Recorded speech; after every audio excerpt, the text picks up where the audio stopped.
Friends দেখো এবার গরম গরম ফুলকো লুচি, ঠিক আছে? ফুলকো লুচি কার কার চাই, কে কে ভালোবাসো? আর এই দেখো কড়াইশুঁটি, কুমড়ো, আলু দিয়ে তরকারি, পাতলা টালটালা কালো জিরে ফোড়নের তরকারি, আর সাথে ফুলকো লুচি। আর কে চাই বলো? তো চলো, এটা মেয়েকে খাওয়াচ্ছি। দেখো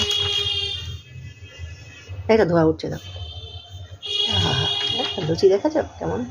এর মধ্যে বিট ঘষে দিয়েছি, এরকম লাল লাল হয়েছে, অল্প একটু বিট ছিল সেটা দিয়ে দিয়েছি। আর এই তরকারির মধ্যে কড়াইশুঁটি, কাঁচা কুমড়ো, কিন্তু এটা পাকা কুমড়ো না, কাঁচা কুমড়ো আলু দিয়ে তরকারি করেছি।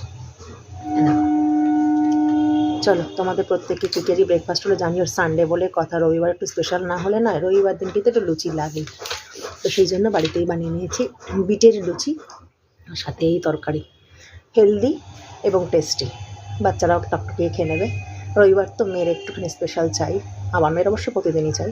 তো তোমরা কী কী ব্রেকফাস্ট করলে অবশ্যই কমেন্টস করে জানিয়ে প্রত্যেকের দিনটা খুব খুব খুব ভালো কাটুক, উইকেন্ড খুব ভালো কাটিয়ে, টাটা।